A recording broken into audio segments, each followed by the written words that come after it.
Well, Glendora, this is episode 6. This estate is really very troubling, of course, and I'm doing this, I want to say again, I'm doing it to let other people know so they're alerted, because this thing is kept very quiet. Everything. They never want anyone to know about this kind of thing going on, because if they can have access to estates where they can get money, they surely don't want people to know about this, what goes on. So anyway, I'm trying to do things according to the calendar, but some of the events that took place are very difficult. Now, what I left off with was that Eddie Jr., my stepson, who had given us quite a bit of problems here all along, and they knew it. They knew about Eddie. He started to, he was getting concerned because there weren't a lot of things happening. So, of course he was concerned, because he got what he tried to get, and he didn't want anyone investigating him any further or trying to sue him.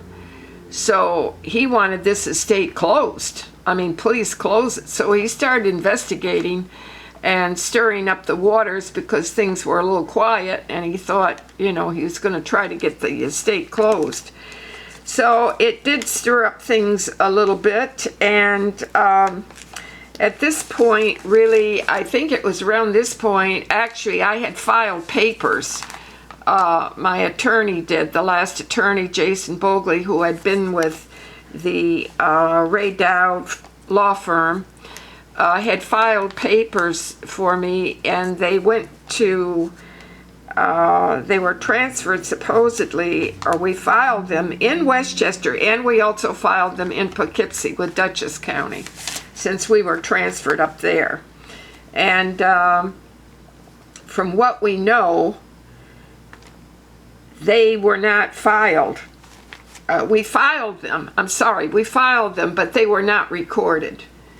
And what they did with them, we don't know, whether they buried them or whatever they did with them. It's really a racket. It's an illegal enterprise carried on for a profit. That's really what's going on with these people. So when I filed these papers, I was not informed of any decision of the estate with these filings, which Jason Bogley had done. And we understand that we were told later that the time period had expired, that they hadn't made any decision.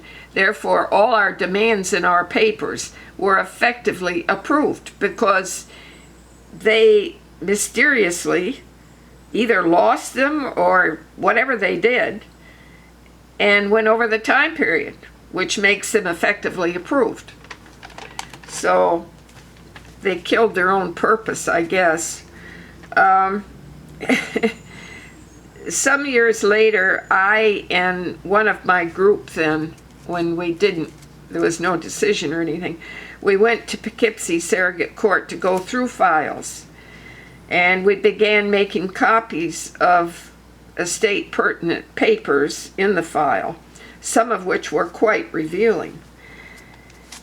The chief clerk, who was actually, I guess, quite new there, demanded to see what copies we were making and began going through them. And she said that many things we were copying we had no right to see. Now here I am, the wife, the main beneficiary and executor, and she said I have no right to see them all. Well, what was going on? And proceeded to remove many of the copies, saying, "You cannot see this stuff." However, one of the salient facts that we discovered in these pages was that the former clerk who was there in Poughkeepsie, as I said, did not record the papers. We discovered that.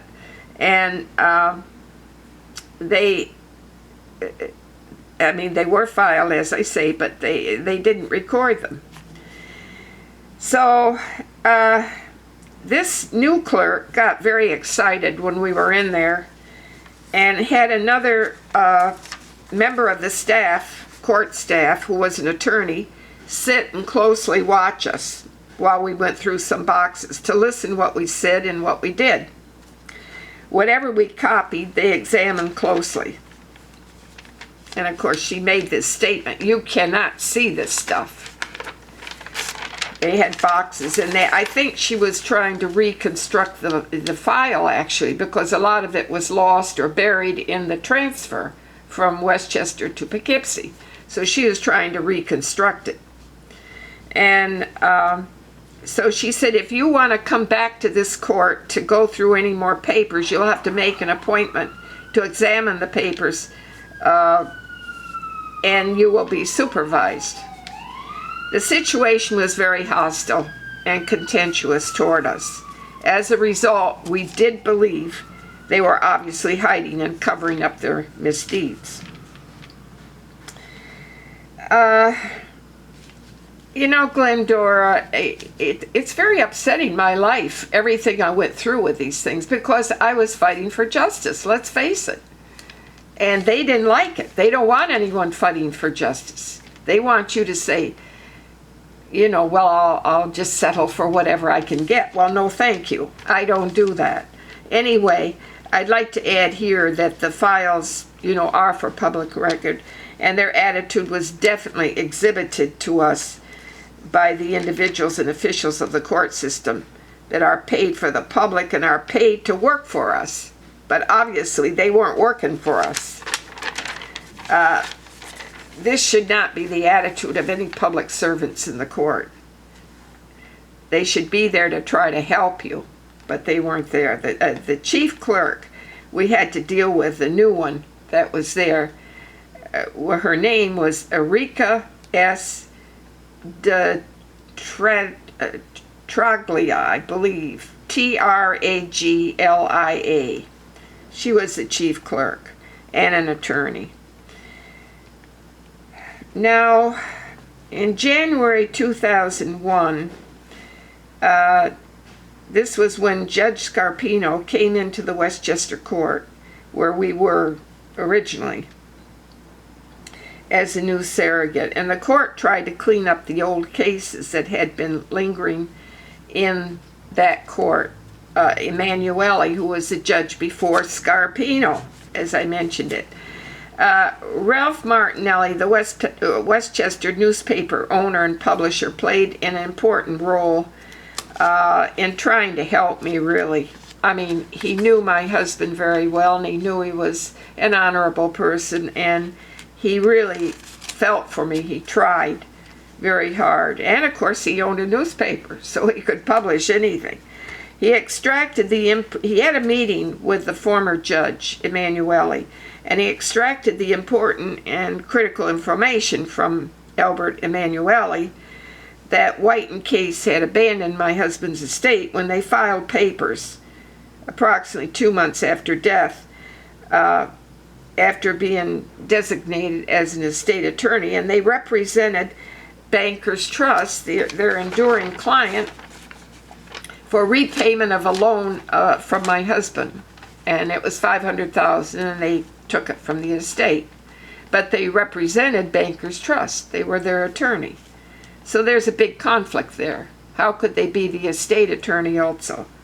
And Judge Emanuele pointed that out to Ralph Martinelli, the newspaper publisher. Now, there was another thing that was also wrong, and that he just wouldn't reveal. It was too serious. But we found it out later, as I will let you know. Now, shortly after Judge Scarpino became judge, Leo Malonis, the attorney at Pillsbury Winthrop Law Firm, covering for White and Case, went for summary judgment against the children and my objections, which were filed by my first attorney, Peter Raymond. Leo Malonis and Bankers Trust wanted to throw out all my objections to their accounting.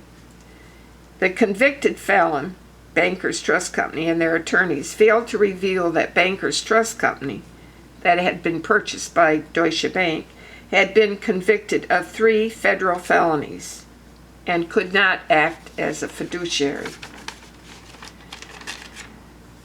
Mr. Malonis, then former chief administrative judge of the state of New York, produced a certificate of relief from disabilities from the New York State Parole Board, and stated that this was their get-out-of-jail-free card, absolving the bank of all federal felonies, permitting them to act as a fiduciary in their fiduciary capacity.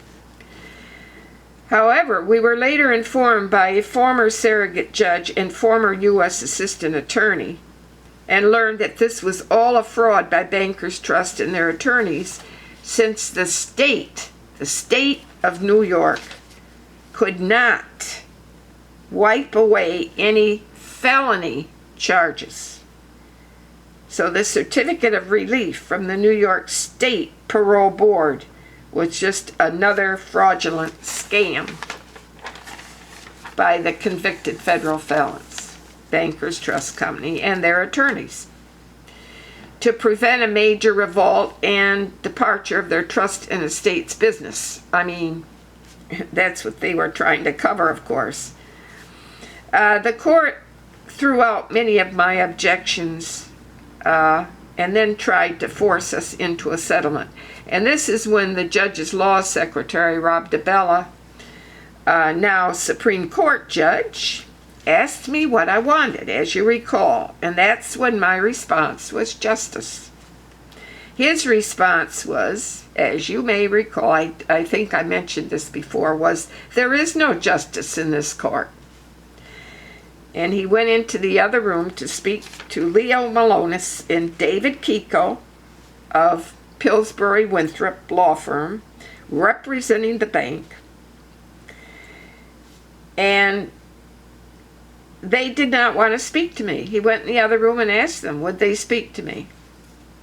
They said no, they wouldn't speak to me. I wanted justice, they're not going to speak to me. So now don't you ask yourself, is the fox in charge of the henhouse? Isn't the court in charge? Shouldn't they say, you must speak to her? It's all getting very clear, isn't it? It's one big happy family. Here I am, the widow, the legal executor, and main beneficiary. And this is just another shovel full of bad faith and disrespect from the convicted federal felons, Bankers Trust Company, and their attorneys, aided and abetted by the surrogate court.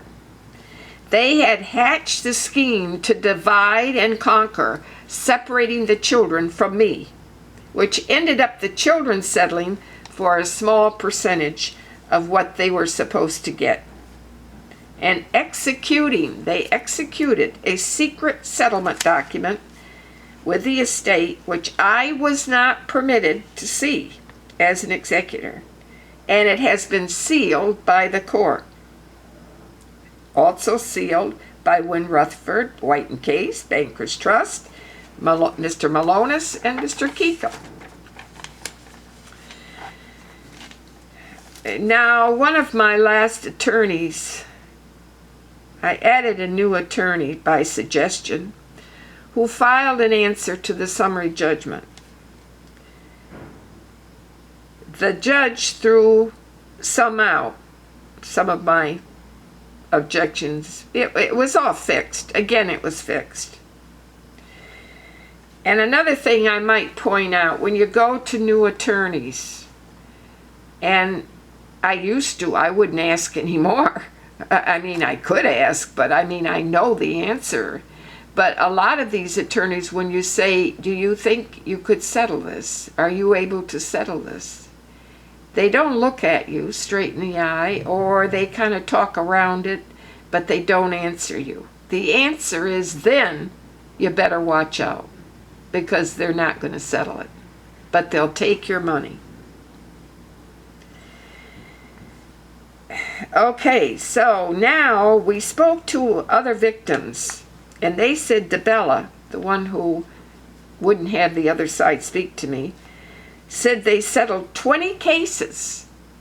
Now these are people that evidently just decided they better settle. What are they going to do for little, whatever they get? So he said, well, we settled 20 cases. However, there is one crazy old lady who will not settle. Well, of course, that was me. And the fella told one of my group, he said, it was Suzanne. So DeBella tried to frighten the children and me by telling us if we do not settle, we'll be in court another 10 years. Well, how about 20 years? Because that's what it's been. So the children got afraid and settled for little, very little. Maybe, I don't know, a tenth of what they were supposed to get. It was very little. By the way, my next attorney was recommended by Stan Smith of Ayers organization. We also worked through them, namely Ray Dowd. He suggested him. Well, I'm going to tell you.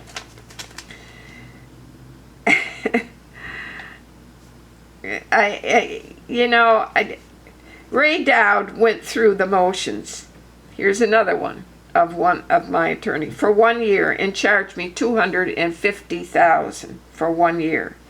And what he did is he worked constantly, and one of my group was trying to run around and work for him, and we were trying to save money making copies because he was saying what exorbitant money my copies were going to be for the court, and he ended up making many drafts, including a draft trying to get repayment for me for legal fees for fighting my husband's estate as an executor. However, he never filed them. They were all really completed, but he just never filed any of these papers. So actually, all my attorneys set me up for a fall. They take your money and then basically gave up. And they charge you while their meter is running. Of course, I have this written down here, charge me while their meter was running. Some of this I have to read and check because with the years and everything that went on, there's so many little things that I like to make people alerted about, because I think they have a bag of tricks and they really know what they're doing with their tricks, I mean. Another alert I have here, another story.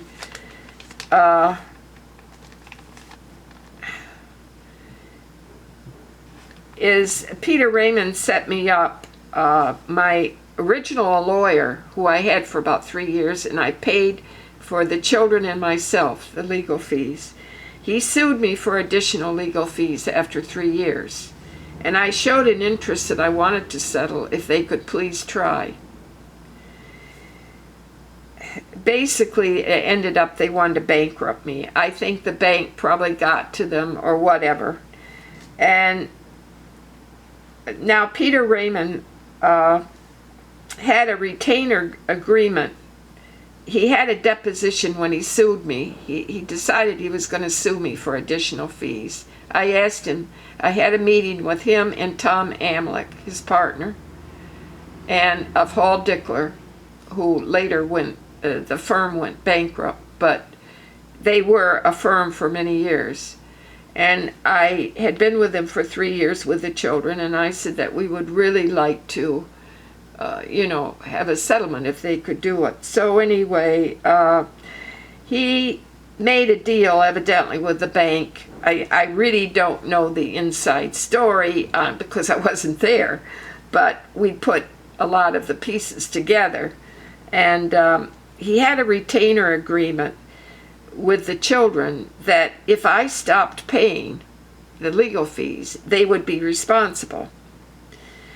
Well, when he sued me, he hired this unbelievable attorney, Lenny Benowich, who, you talk about, I call him dirty, but he was something else.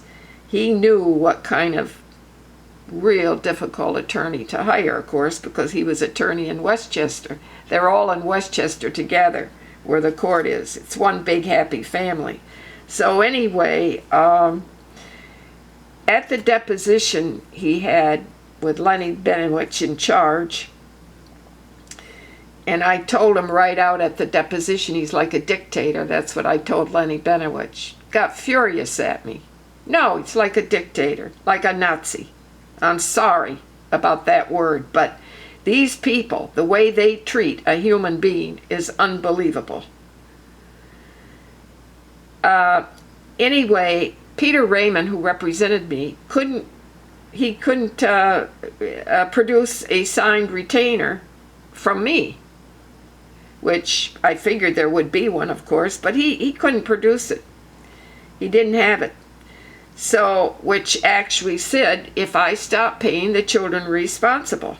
Well, he didn't want to go after that at all. He was going to let the children, I think the children still had to pay something out of the estate money for legal fees, but the children decided to settle.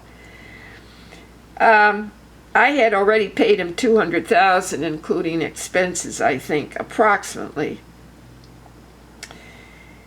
So, now, my notes.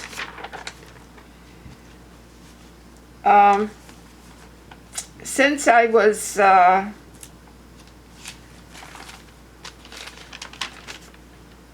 okay, this is getting, I'm sorry, I thought I had this in line, and evidently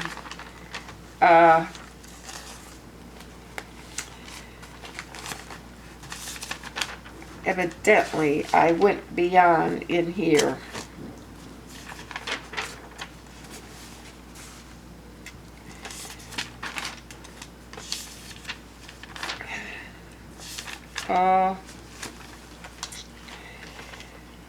Then I guess when he sued me, through another friend, he had recommended another attorney, Mark Oxman from Westchester. So he came in and he decided he would file answers to a summary judgment that I guess Malonis had put out against me. So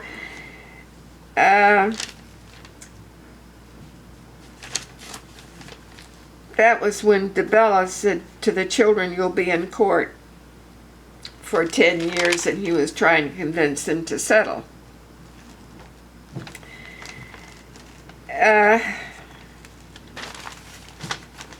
The bank in White and Case, they set me up and got Peter Raymond to sue me for the additional fees. That was it. They were behind it all. Basically, they wanted to bankrupt me, yes. Okay, now Peter Raymond had a retainer, as I said, for the children, but he couldn't produce one for me.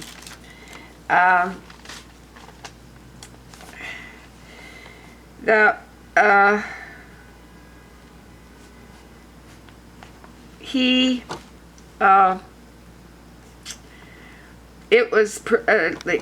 claimed I owed him.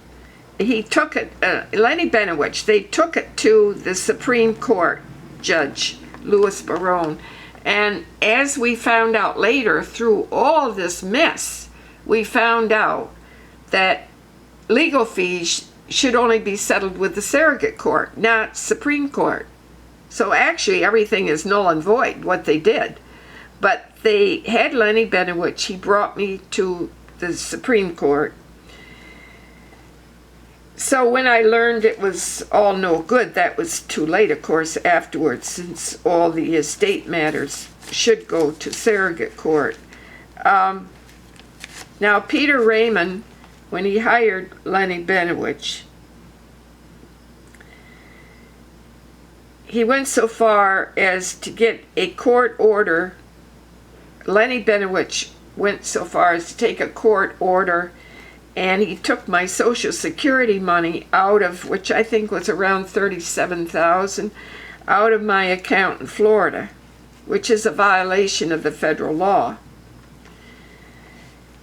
Then he also attempted to open my safe deposit box in Westchester County. I hired a private detective to be at the bank, and the bank refused to open the box for Lenny Benowich because his demand had no legal standing.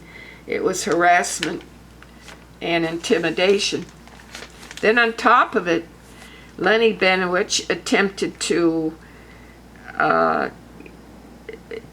get money out of a Charles Schwab account I had, which was quite a large account, and he was using Judge Barone's paperwork, and Schwab laughed at him and told him it was illegal.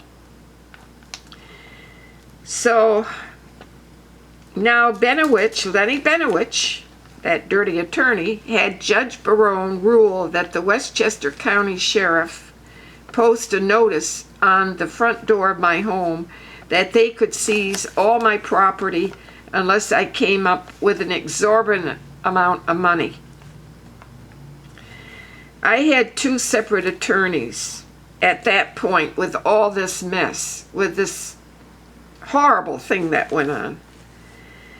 I had 2 separate attorneys, and the Judge Barone called for a private conference with all the attorneys. And I remember he always, in the courtroom, he was always calling for his assistant clerk, who evidently, probably secretary, who was a legal secretary probably. He kept calling her, Amy, Amy, are you here? Amy, where are you? I don't know if the guy was afraid or what, but anyway, we were in a private conference, and anyway, this is something. One of my attorneys, I had 2 attorneys there, and the judge called for a meeting in the conference room, his back chambers. So we waited outside, and one of my attorneys came out of the conference and said to me, you know, Suzanne, you're really entitled to $100,000 refund from all these legal fees. However, the judge wants you to come up with a bank check of $125,000. So my attorney said, it's not right, but Suzanne, they suggested, even though it's not right, we suggest you pay it to get this all behind you. So I reluctantly agreed, and my attorney went back into the conference room and informed the judge that I would agree to pay the $125,000. Now, when they handed the judge my check, then he said, do you think we could get $50,000 more out of her? The attorney asked the judge if Bankers Trust Company / Deutsche Bank and White and Case in Pillsbury Winthrop were behind this whole dirty deal. And he nodded his head and nodded yes. My attorney said, I'm going to report you. So the judge said, he threatened him. He said, if you're coming back here, you're coming back to the Westchester courts, and I'll get you. And he said, my attorney said, I haven't been here for 20 years, and I won't be back for another 20 years. So he told the judge, don't you dare threaten me.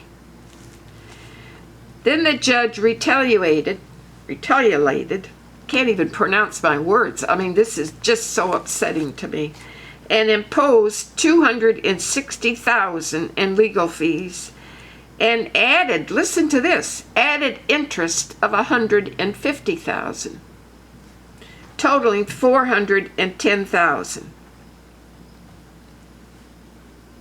Or, if I didn't pay it, I'd be in danger of losing my home and all my possessions.